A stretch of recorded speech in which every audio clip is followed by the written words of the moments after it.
महाकुंभ के न्योते का card CM योगी ने कितने रुपए में छपवाया है? उस कार्ड के अंदर क्या क्या लिखा है? कार्ड के साथ वो दिग्गजों को और क्या क्या भेंट कर रहे हैं? जरा तस्वीरों को ध्यान से देखिए, फिर आपको बताते हैं क्या ये कार्ड अनंत अंबानी की शादी की तरह लाखों का है, क्योंकि महाकुंभ का बजट इस बार करीब 7,500 करोड़ का है। तो क्या अनंत अंबानी ने अपनी शादी में जिस तरह से मेहमानों को मूर्तियां गिफ्ट की थी, वैसे ही सीएम योगी भी कोई मूर्ति साथ में दे रहे हैं? या फिर तस्वीरों में सोने की तरह जो बॉक्स गृह मंत्री शाह के हाथों में आपको दिखाई दे रहा है वो कुछ और है? महाकुंभ के न्योते के रूप में सीएम योगी 4 चीजें भेंट कर रहे हैं, जिनके 4 अलग अलग मतलब हैं, जिसे समझने के लिए इन 4 तस्वीरों को गौर से देखना होगा।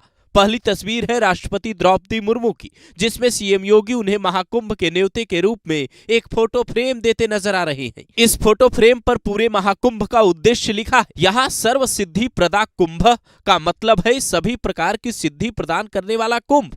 दूसरी तस्वीर है उपराष्ट्रपति की, जिसमें सीएम योगी उन्हें महाकुंभ का न्योता देते दिख रहे हैं।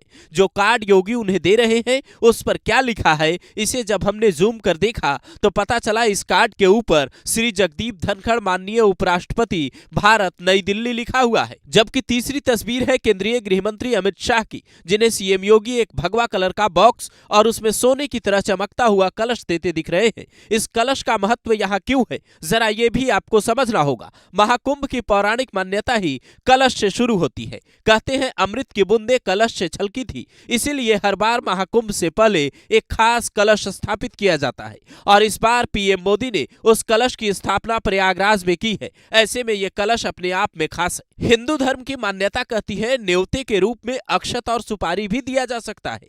पहले कार्ड नहीं छपते थे, तब इस तरीके की निमंत्रण की परंपरा थी, लेकिन अब प्रिंटिंग कार्ड के बाद लोगों ने इसे बंद कर दिया। पर सीएम योगी ने महाकुंभ में सनातनी परंपरा को जीवंत रखते हुए न्योता देने की परंपरा में कलश को शामिल किया है, जिसके बारे में सुनकर हर सनातनी गदगद होगा। लेकिन अभी न्योते की पूरी तस्वीर खत्म नहीं होती, बल्कि एक तस्वीर अभी और बाकी है, जिसे देखकर आप ये कहेंगे ऐसा महाकुंभ हमने पहली बार देखा है। ये जो थैले की तस्वीर नजर आ रही है, ये जूट से बना थैला हो सकता है, जो वन डिस्ट्रिक्ट वन प्रोडक्ट के सपने को साकार तो कर ही रहा है, साथ ही इस पर 4 ऐसी बातें लिखी है जो इस डिजिटल जमाने के युवाओं को महाकुंभ से जोड़कर रखेगी। केंद्रीय रक्षा मंत्री राजनाथ सिंह के हाथ में जो थैला आपको नजर आ रहा है, उस पर महाकुंभ का लोगो छपा है और साथ में लिखा है सनातन गर्व महाकुंभ पर्व। इसके साथ ही दिव्य भव्य डिजिटल महाकुंभ 2025 लिखने का मतलब है इस महाकुंभ को डिजिटल बनाने को लेकर सरकार पूरी तरह से प्रतिबद्ध है। जो लोग ये कहते थे भारत की ऋषि परंपरा पश्चिमी देशों से काफी पीछे है, जो ऋषि परंपरा में फंसे रहे वो विकास यात्रा में पिछड़ जाएंगे, उन्हें महाकुंभ जैसे महापर्व में एआई जैसी तकनीक का इस्तेमाल कर सरकार साफ संदेश दे रही है। भारत ऋषियों का देश था, है और रहेगा। यहाँ का लोकतंत्र ऐसा है कि एक संत भी सीएम बन सकता है और अपने आयोजन से दुनिया भर के लोगों को आश्चर्यचकित कर सकता है। इस बात की जानकारी कहीं नहीं मिलती कि महाकुंभ का ये कार्ड कितने में छपा या फिर उस कलश की कीमत कितनी है, लेकिन प्रोटोकॉल ये कहता है इसके डिजाइन और पैकिंग का काम किसी विशेष व्यक्ति ने किया होगा। जैसे प्रधानमंत्री नरेंद्र मोदी कहीं विदेशों में कोई गिफ्ट देते हैं तो किसे क्या देना है से लेकर उसकी पैकिंग तक का पूरा ख्याल उनकी टीम रखती है।